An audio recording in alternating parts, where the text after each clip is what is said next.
everyone, I'm Kevin Ellison. Here's a look at what's going on this week in the news. We begin with news from Rome. At Rome's Basilica of St. John Lateran, Pope Francis celebrated Mass with the Order of Preachers, founded 800 years ago, and with women, religious and lay people who trace their spirituality to St. Dominic. Catholic News Service has more from Rome. In honor of the 800th anniversary of the founding of the Dominican order, Dominicans from all over the world, more than 30 different countries, gathered at the Lateran Basilica to be present at the Holy Mass celebrated by the successor of St. Peter, Pope Francis. One thing the Pope said in his homily was that now the truth is somewhat disguised, even with a sort of a makeup or a mask. And he says the truth needs to be shown for itself, for what it truly is. And it struck me as a Dominican, one who is dedicated to preaching the truth, that this is precisely it, that very often, especially in modern times, the truth is somehow under a veil. Well, we need to let it proclaim itself to be what it is, the truth of Christ.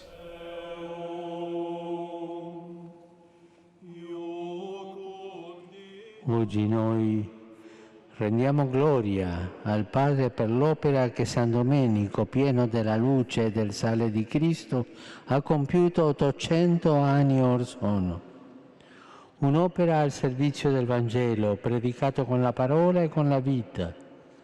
Un'opera che con la grazia dello Spirito Santo ha fatto sì che tanti uomini e donne siano stati aiutati a non disperdersi in mezzo al carnevale della curiosità mondana, ma invece abbiano sentito il gusto della sana dottrina, il gusto del Vangelo e siano diventati a loro volta luce e sale, artigiani di opere buone e veri fratelli e sorelle che glorificano Dio e insegnano a glorificare Dio con le buone opere della vita. In news now from around the country, an executive memorandum was issued by President Donald Trump reinstating the Mexico City policy, which bans all foreign non-governmental organizations receiving U.S. funds from performing or promoting abortion as a method of family planning in other countries.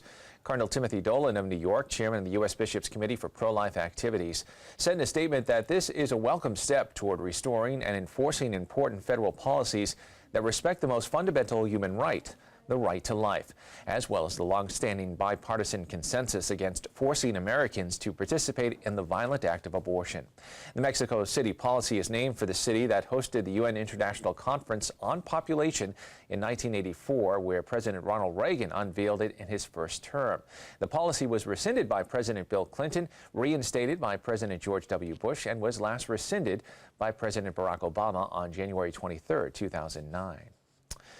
In news now from the Vatican, Pope Francis spoke out against the Mafia and assured those working to prosecute them of his prayers as he held a meeting with officials at the Vatican. Rome Reports has more on the meeting.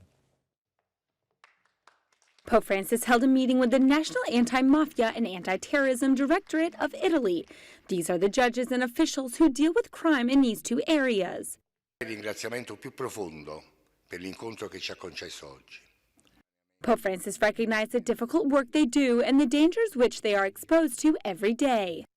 Sono consapevole del fatto che il lavoro che voi svolgete comporta anche il rischio della vita.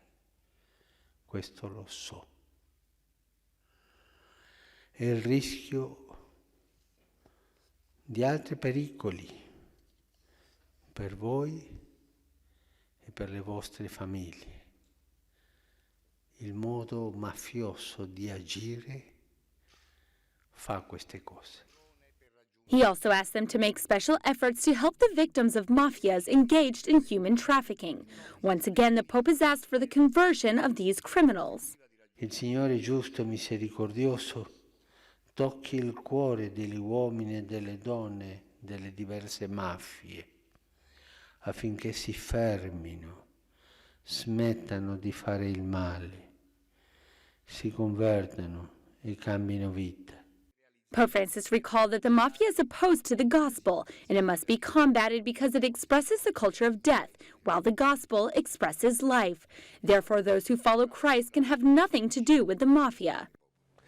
More news now from around the country. Hundreds of Christians gathered at Holy Name Church in the West Roxbury section of Boston this past Saturday to celebrate the Week of Prayer for Christian Unity, which has as its theme this year, Reconciliation, the Love of Christ Compels Us. This special event included workshops on Christian unity's relation to evangelization, global persecution of Christians, racial reconciliation, the 500th anniversary of the Reformation, and Scripture in the Christian life. The highlight of the day was the worship and blessing service, co-presided by numerous church leaders, including Cardinal Sean O'Malley, Metropolitan Methodius of the Greek Orthodox Metropolitan of Boston, Reverend Dr. Brian Wilkerson, Reverend Dr. Roberto Miranda, Reverend Dr. David Wright, and Pastor Barry King. The event concluded with a mission and volunteer reception where participants engaged with various organizations in their ministries. This gathering was the first time that the full spectrum of Christian families, the Hispanic Pentecostals and the historic evangelicals, the black churches and the Asian churches, the Oriental Orthodox and the Eastern Orthodox, joined together with the Protestant and Catholic churches, specifically in dedication to the unity Jesus prayed for. Organizers hope that this event will be the catalyst to ignite something ongoing within one of the widest and oldest prayer movements on earth. And one final note, Pope Francis has named Msgr. Michael Boulette as an auxiliary bishop of the Archdiocese of San Antonio. He is the founder and director of St. Peter Upon the Water, a center for spiritual direction and formation in Ingram, Texas. The 66-year-old bishop designate is well known as a retreat presenter and a parish mission speaker. He's scheduled to be ordained bishop on March 20th. And that is all the information we have for you this time. I'm Kevin Nelson. Don't forget, you can keep up to date on Catholic news throughout the week with Catholic Newsbreak right here on the Catholic TV Network.